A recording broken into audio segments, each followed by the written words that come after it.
Can everyone hear it? What about the thing that I had said yesterday on the group?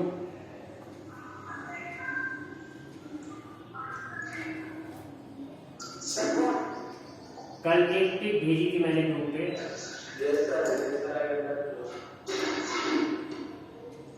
Yesterday while we were discussing a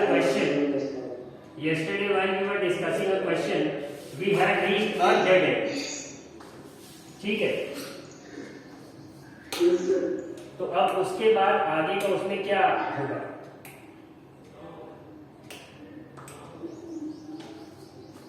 क्या decide हुआ? उस question के solution को देखा आप सबने?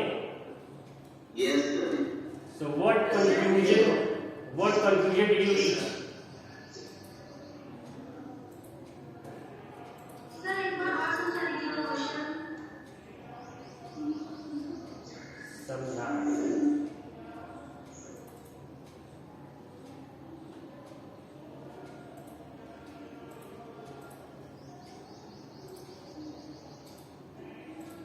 Yes, sir. एक बार और समझा दीजिए।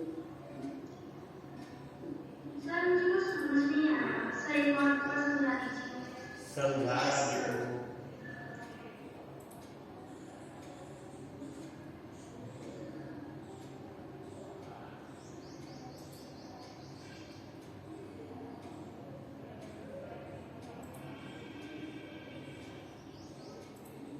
ये स्क्रीन दिख रही तुम लोगों को? Yes, sir. क्या चैप्टर 8 दिख रहा है? मोशन दिख रहा है? Yes,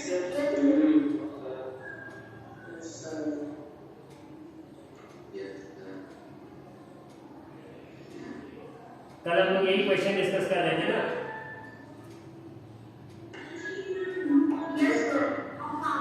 Yes, sir. A farmer moves around the boundary of a square field of side 10 meter in 40 seconds.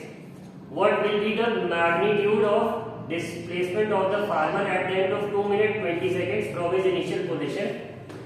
Which of the following? अच्छा ये तो अगला क्वेश्चन, ठीक है।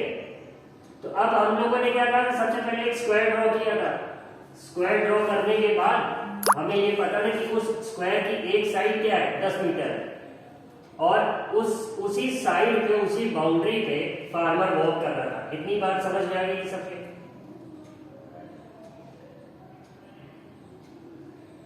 Yes, sir. ये इतनी बात सबके समझ में आ गई थी। अब अगर वो कह रहा था कि पूरे स्क्वायर फील्ड का चक्कर लगाने थे, जो हम लोगों ने पहली उससे कंक्लूजन निकाली थी कि पूरे स्क्वायर फील्ड का चक्कर लगाने में उसे 40 सेकेंड्स लगे। तो सबसे पहले तो पता करें कि 40 सेकंड में डिस्टेंस कितना ट्रैवल कर रहा है। तो 40 सेकंड में the farmer was covering the perimeter of the square field. तो वो हमने कैसे कैलकुलेट किया था? स्क्वायर का पेरीमीटर कैलकुलेट करना बहुत आसान है। 4 इंटू साइड होता है उसका फॉर्मूला। तो what was the side? Side was 10 metre into 4 क्या आ गया था? 40 मीटर आ गया था उसका पेरीमीटर। ठीक है, मतलब एक पूरा राउंड, एक 40 मीटर का डिस्टेंस का जो एक राउंड है उसे कवर करने में फार्मर को 40 सेकंड्स लगे। और क्वेश्चन पूछ रहा था कि 2 मिनट 20 सेकंड्स के बाद उसका डिस्प्लेसमेंट क्या होगा। तो सबसे पहले तो हमें ये पता लगे कि उसने डिस्टेंस कितना ट्रैवल किया 2 मिनट 20 सेकंड्स के बाद। तो वो हम कैसे निकालेंगे? डिस्टेंस हमें पता है, सॉरी डिस्टेंस नहीं पता अभी हमें सबसे पहले फार्मर की स्पीड निकालनी पड़ेगी, किस स्पीड से वो वॉक कर रहा है। तो वो हमने जो फॉर्मूला पढ़ रखा था, speed is equal to distance upon time, उसमें सिंपली डिस्टेंस क्या हुआ हमारा 40 मीटर्स और टाइम कितना लग रहा था उसको 40 सेकेंड्स। तो 40 मीटर्स अपॉन 40 सेकेंड्स कैलकुलेट करके हमने उसकी स्पीड निकाली 1 मीटर पर सेकेंड। ठीक है, 1 सेकेंड में 1 मीटर जा रहा था। अब 2 मिनट्स 20 सेकेंड में वो कितने मीटर जाएगा ये हमें कैलकुलेट करना है। तो अगर speed is equal to distance upon time है तो डिस्टेंस इज इक्वल टू क्या हो जाएगा? स्पीड इनटू टाइम, जो डिनोमिनेटर का टाइम है वो क्रॉस मल्टीप्लाई हो जाएगा स्पीड में। तो स्पीड क्या है? 1 मीटर पर सेकेंड, और टाइम कितना है? 140 सेकेंड्स। भाई 2 मिनट्स में कितने हुए? 120 सेकेंड्स हुए, और 20 सेकेंड्स और है उसके साथ, तो वो कितना हो गया? 140 सेकेंड्स। अब 140 सेकेंड्स में वो पूछ रहे हैं कि कितना डिस्टेंस कवर हो जाएगा। तो हमने देखा 140 मीटर्स कवर हो जाएंगे। अब हमें ये पता है कि उसका एक राउंड 40 मीटर्स का है, तो अगर फार्मर ने उसके 2 राउंड लगा लिए तो अब कितना हो गया, 80 मीटर्स हो गया। 3 राउंड लगा लिए तो कितना हो गया, 120 मीटर्स फार्मर ने कवर कर लिए। इतनी बात सबके समझ में आ रही है? ठीक है। अब 3 राउंड का मतलब हो गया 120 मीटर्स उसके 3 चक्कर के बाद, और बाद में उसको कितना और ट्रैवल कर रहा है, कितना और कर रहा है, 20 मीटर्स और कर रहा है। तो अब एक साइड अगर 10 मीटर की है, मतलब कि सबसे पहले तो 3 चक्कर के बाद वो इनिशियल पोजीशन पे अपने वापस पहुंच जा रहा है जहां से उसने स्टार्ट किया था। हर 40 मीटर्स के बाद वो अपने इनिशियल पोजीशन पे पहुंच जा रहा है। इतनी बात सब मानेंगे? ठीक है। और उसके बाद हम देख रहे हैं कि वो जब 3 राउंड्स के बाद 120 सेकेंड्स के बाद वो कितना ट्रैवल कर रहा है, 20 मीटर्स कर रहा है। तो 20 मीटर्स के बाद वो अपनी इनिशियल पोजीशन से या फिर पूरे राउंड के पूरे चक्कर के ठीक आधे पे पहुंचेगा। 10 मीटर्स की एक साइड और 10 मीटर्स की एक साइड करके स्क्वायर का जो डायगोनल होगा उसके इनिशियल पोजीशन से, वो ठीक वहां पे खड़ा रहेगा। इतनी बात सब मानेंगे?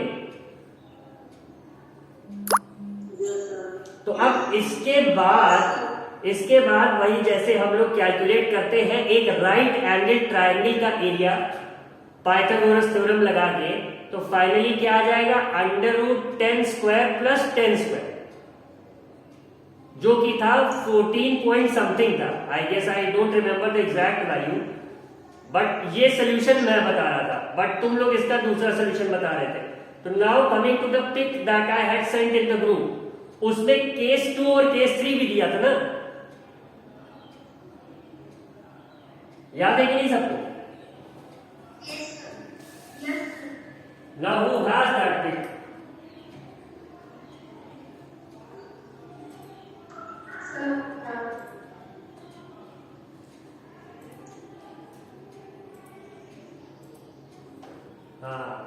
Okay. Who has that pick? Joni? No. Simarjot? Simarjot बेटा बताओ केस 2 उसमें क्या है, रीड करो।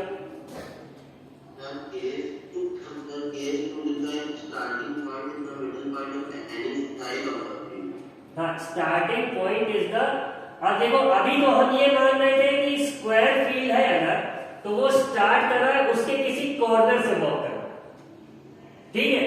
बट अगर हम कहते हैं मान लो वो किसी साइड के कॉर्नर की बजाय, कॉर्नर क्या होगा जहां पर 2 साइड मीट करेंगे स्क्वायर में, अगर वो वहां की बजाय बीच लाइन से आए, मतलब जैसे let me share the screen, I tell you.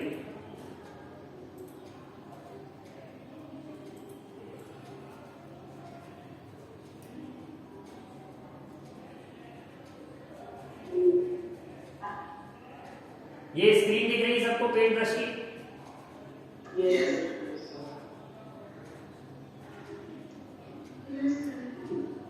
ठीक है। अभी तक हमने कहा कि स्क्वायर फील्ड थी ऐसे, तो हम अभी ये कंसीडर कर रहे थे कि फार्मर या तो यहां से कॉर्नर से या इस कॉर्नर से, मतलब चारों में से किसी कॉर्नर से वॉक करना स्टार्ट कर। अब ये कह रहे हैं, ये कंसीडर करेंगे कि फार्मर या तो मिडिल से, किसी भी साइड के मिडिल से वॉक करना स्टार्ट कर। बात समझ में आ रही है? ठीक है। अब अगर वो यहां से वॉक करना स्टार्ट करेगा, तो अगर ये पूरी साइड क्या है 10 मीटर्स की है, तो इसका मिड पॉइंट के बाद ये कितने पार्ट्स में, 2 पार्ट्स में डिवाइड होगी, 5 मीटर 5 मीटर की, ठीक है। 5 मीटर्स इधर आया, फिर 5 मीटर्स इधर आएगा, पेरीमीटर तो अंत में वही रहेगा। ये जैसे अभी हम अज्यूम कर रहे थे, मान लो वो स्क्वायर फील्ड थी, उसको हमने नाम दिया बेटा ABCD, ठीक है। एक स्क्वायर फील्ड है, उसको हमने ये नाम दे दिया, दिख रहा है? This girl who had asked the question. तो अभी तक हम ये मान के चल रहे थे कि जो फार्मर वॉक करना स्टार्ट कर रहा है, तो वो चाहे A से कर रहा है, चाहे B से कर रहा है, या फिर C से या फिर D से, ठीक है, कॉर्नर से स्टार्ट कर रहा है। बट केस 2 में ये क्या अज्यूम कर रहे हैं कि वो किसी भी मतलब साइड के मिड से वॉक करना स्टार्ट कर, मतलब समझ में आया बेटू? Yes, sir. ठीक है, अब सिवा जो बेटा नेक्स्ट बात उस पे क्या लिखी है? In this case, the farmer will be at the middle point of the opposite side of the field after 2 minutes 20 seconds. ठीक है, अब 2 मिनट 20 सेकेंड में हमें ये तो पता है कि वो 140 मीटर्स कवर करेगा।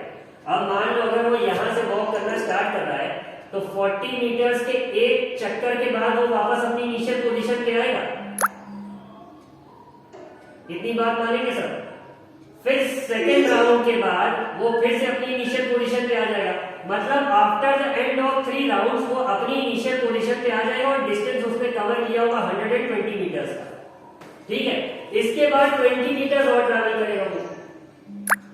ठीक है, तो अब 20 मीटर्स मान लो उसने, ये उसकी हम मान ले रहे हैं फॉर अ सेकंड कि ये उसका इनिशियल पॉइंट था। हाँ, अब यहां से उसने एक राउंड लगाया, फिर उसने सेकंड राउंड लगाया, फिर उसने थर्ड राउंड लगाया। अब थर्ड राउंड के बाद फार्मर अपनी इनिशियल पोजीशन पे आ गया। अब इनिशियल पोजीशन के बाद जब वो ट्रैवल करेगा तो 5 मीटर्स ये हुआ, 5 मीटर्स इधर हुआ, फिर 5 मीटर्स ये हुआ और 5 मीटर्स लास्ट में वो कहां पे ट्रैवल करेगा? यहां पे करेगा। तो अब वो अपने पोजीशन के ठीक ऑपोजिट खड़ा हो जाएगा यहाँ पे डी और सी के बीच में।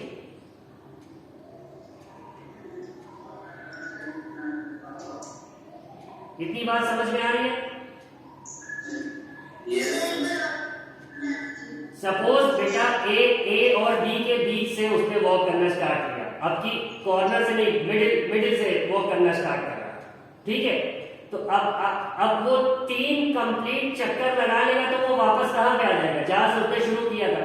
और 3 चक्कर में डिस्टेंस कितना ट्रैवल करेगा वो? 120 मीटर्स। इतनी बात समझ में आ रही है?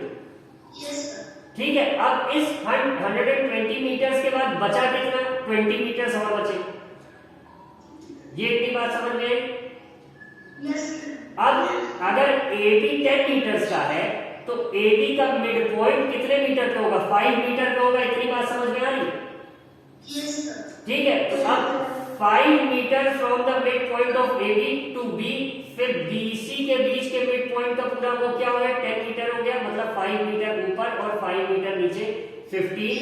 और लास्ट में CD के ये वाला मिड पॉइंट है, ये कितना हो गया? 5 ये भी हो गया। तो मतलब टोटल 20 मीटर्स कवर करके वो कहां पे आ गया? अपनी पोजीशन के एग्जैक्ट ऑपोजिट में आ गया। अपने हाँ, अब अगर उसका डिस्प्लेसमेंट हम चेक करेंगे तो डिस्प्लेसमेंट की डेफिनेशन क्या कहती है? Shortest distance between the initial and final position. तो अब उसका डिस्टेंस कितना हो गया? यहां से यहीं तक तो हुआ, तो ये इतना हम जान रहे कितना है? 10 मीटर्स है। बोलो, बात समझ में आई?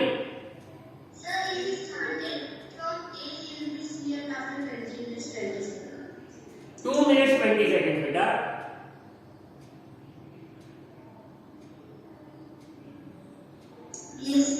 तो अब 2 मिनट 20 सेकेंड के बाद वो अपने पोजीशन के एग्जैक्ट ऑपोजिट खड़ा था। तो अब हमें इतना तो नजर आ रहा है ना कि ये डिस्टेंस 10 मीटर है।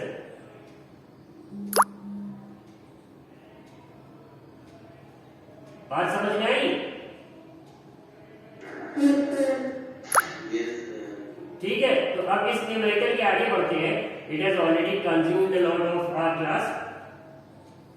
ये इतनी बात आई होप सबको समझ में आ गई होगी।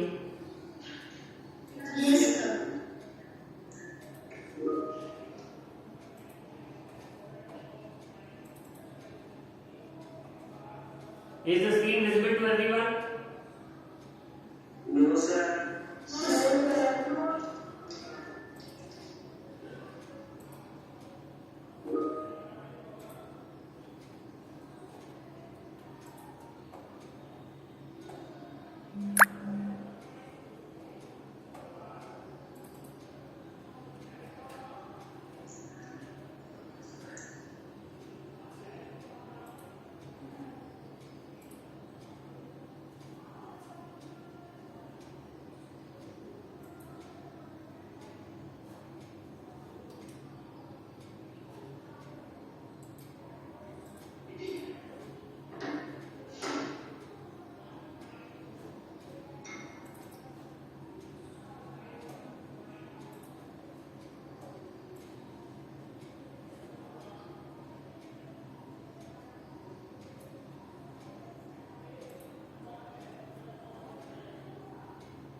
दिख रहा सबको? Yes, sir. ठीक है, अब यहाँ तक हम लोगों ने पढ़ लिया था। Uniform motion and non uniform motion भी हम लोगों ने डिस्कस कर लिया था, और आगे हम लोगों को पढ़ना था जिसमें हम लोगों ने ये क्वेश्चन भी डिस्कस कर लिए थे। अब बात आ रही थी measuring the rate of motion. तो एक बात जान लो बहुत सीधा सा, आज के बाद रेट वर्ड जहां भी आए, जिस भी चीज का रेट आपको कैलकुलेट करना होगा कहीं भी, वहां पे आप हमेशा उस क्वांटिटी को टाइम से डिवाइड कर दो। बात समझ में आ रही है? ये प्लीज म्यूट योरसेल्फ, जितने लोगों ने अनम्यूट कर रखा है अपने आप को म्यूट करिए।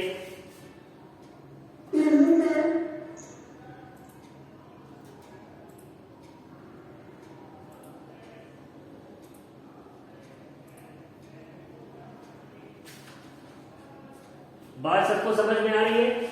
अब इसके आगे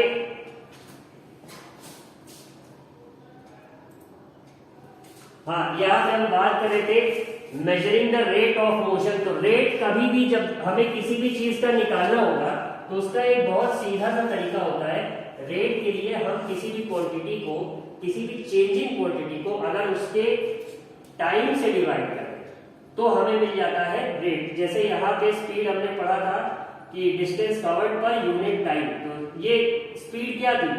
ये रेट था डिस्टेंस कवर होने का, मतलब किस रेट पे डिस्टेंस कवर हो रहा है, यही क्या होता है? स्पीड। तो यही इन्होंने समझाया हुआ है यहाँ पे कि look at the situations in the figure 8.2। 8.2 में क्या है? एक बस, ये क्रेन है सॉर्ट ऑफ, ये मूव कर रहा है और यहाँ पे बॉलिंग स्पीड दिखा रहे हैं। जैसा कि आजकल आईपीएल आ रहा है, सभी लोग देख रहे होंगे, बॉलर की बॉलिंग स्पीड दिखाते।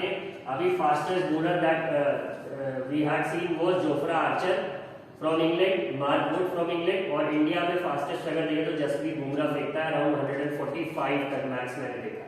तो कुल मिला के बात यहाँ पे स्पीड की हो रही है, और स्पीड क्या है कि किस रेट पे कोई मूविंग ऑब्जेक्ट डिस्टेंस कवर कर रहा है, किस रेट पे वो मूव कर रहा है, इसे ही हम क्या कहते हैं? स्पीड कहते हैं। तो यहाँ पे आपने इन दोनों केसेस को देखा। If the bowling speed is 143 kilometre per hour, तो इसका मतलब क्या हुआ कि वो अगर उसी स्पीड से चलता रहेगा, 143 किलोमीटर पर आवर की स्पीड से ही ऑब्जेक्ट मूव करता रहेगा, तो एक घंटे बाद एग्जैक्टली 143 किलोमीटर दूर होगा वो कहां से? अपनी इनिशियल पोजीशन से। ठीक है, इसी तरह इन्होंने कहा है कि डिफरेंट ऑब्जेक्ट्स में take different amounts of time to cover a given distance. Some of them move fast and some of them move slowly.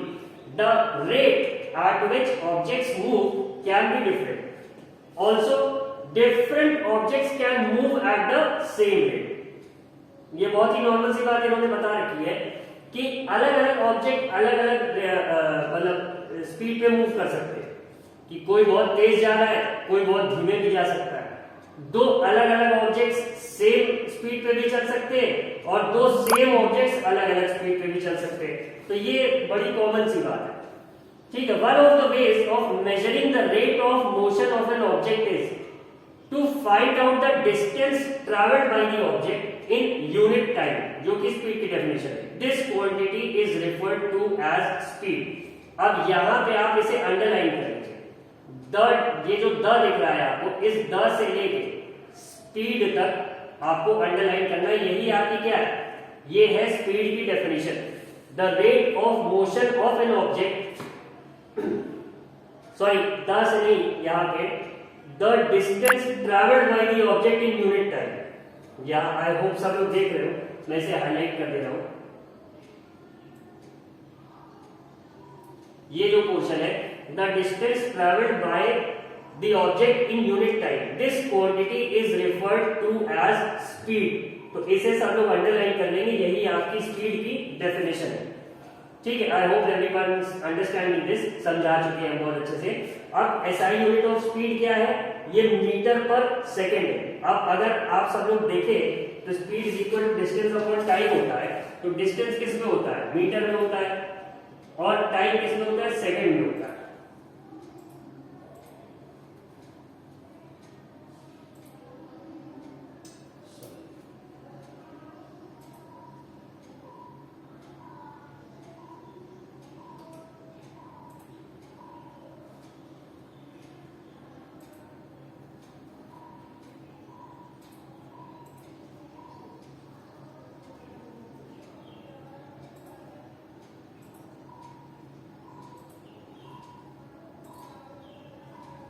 यहाँ पे अगर हम लोग देखेंगे तो हमने पढ़ा था, just second let me clear the board.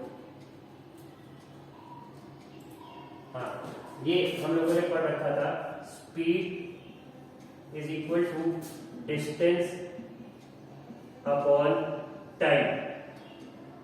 Speed is equal to distance upon time. अब डिस्टेंस किस में है?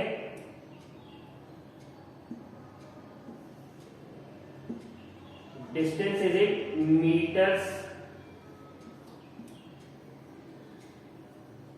and the time is in seconds.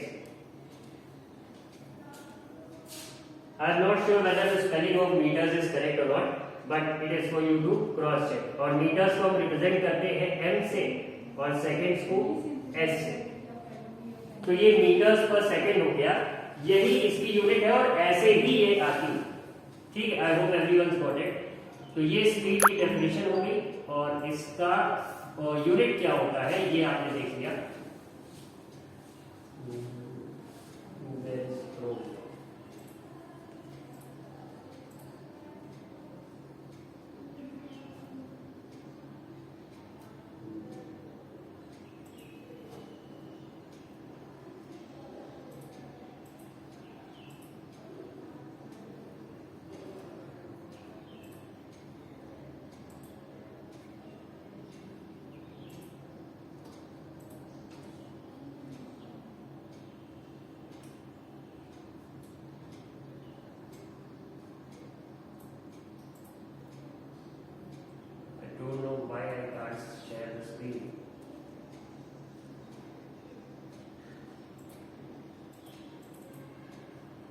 हाँ, ये दिख रहा है सबको स्क्रीन, पेंट ब्रश की तो दिख ही रही थी।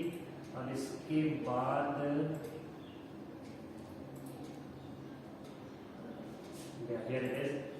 हाँ, ये था तो इसी स्पीड की बात हो रही थी। अब इसे हम यूनिट इसकी हो गई मीटर पर सेकेंड और इसका सिंबल आप सब लोग देख सकते हैं क्या है।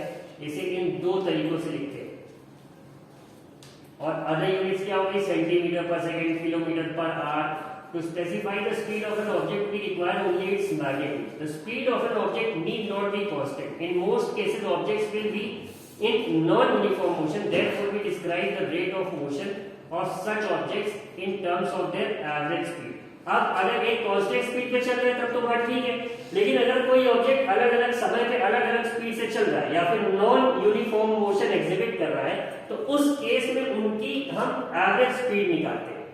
जैसे सपोज करिए लखनऊ यहां से 200 किलोमीटर है, तो अगर हम 100 किलोमीटर पर आवर की स्पीड से जा रहे हैं तो हमें 2 घंटे में लखनऊ पहुंच जाना चाहिए। बट ऐसा होता तो है नहीं, क्योंकि लगातार हम 100 किलोमीटर पर आवर की स्पीड मेंटेन ही नहीं कर सकते। रास्ते में स्पीड ब्रेकर्स आ सकते हैं, रेलवे क्रॉसिंग्स आ सकती है, टोल प्लाजा आ सकते हैं, या फिर हम ही कहीं रिफ्रेशमेंट लेने रुक सकते हैं या ट्रैफिक जाम मिल सकता है। तो स्पीड हमारी कांस्टेंट 100 तो नहीं बन जाता। अब सपोज अगर हम लखनऊ 4 घंटे बाद पहुंचे तो हमें पता है डिस्टेंस 200 किलोमीटर है और टाइम लगा है हमें 4 घंटे, तो 200/4 अगर हम निकालेंगे तो आ जाएगा 50। तो हम कह देंगे हमारी जो एवरेज स्पीड थी वो क्या आ गई, 50 किलोमीटर पर आवर। मतलब हो सकता हो बीच में हम 150 पे भी गए हो, बट हमारी चूंकि हमें 4 घंटे लग गए 200 किलोमीटर कवर करने में, जो कि हमारा टोटल डिस्टेंस ट्रैवल था, और टोटल टाइम हमें क्या लग गया, हमें लग गया 4 घंटे। इसीलिए हम अपनी एवरेज स्पीड जब निकालेंगे तो वो यही रहेगी, total distance travelled upon total time taken, जो कि क्या हो गई 200/4। इन केस अगर हम इलाहाबाद और लखनऊ, प्रयागराज और लखनऊ के केस को कंसीडर करेंगे तो यहाँ पे ये क्या हो गया 200/4। तो हमारी एवरेज स्पीड क्या आ गई 50 किलोमीटर पर आवर। फिर इन्होंने एक और इसमें फॉर्मूला ये दे रखा है कि if an object travels a distance s in time t, its speed v is, अब यहाँ पे इन्होंने सिंबल से डिनोट कर दिया, स्पीड को v से डिनोट कर दिया, डिस्टेंस को s से कर दिया और टाइम को t से कर दिया। तो यहीं पे हम आज अपनी क्लास को रोकेंगे, इसके बाद भी continue in the next class. I hope you all have understood जो आज पढ़ाया गया।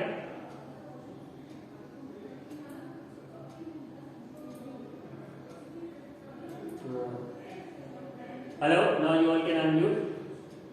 समझ में आ गया सबको? Okay, thank you class. Ma'am will be coming now to carry on. Thank you, sir.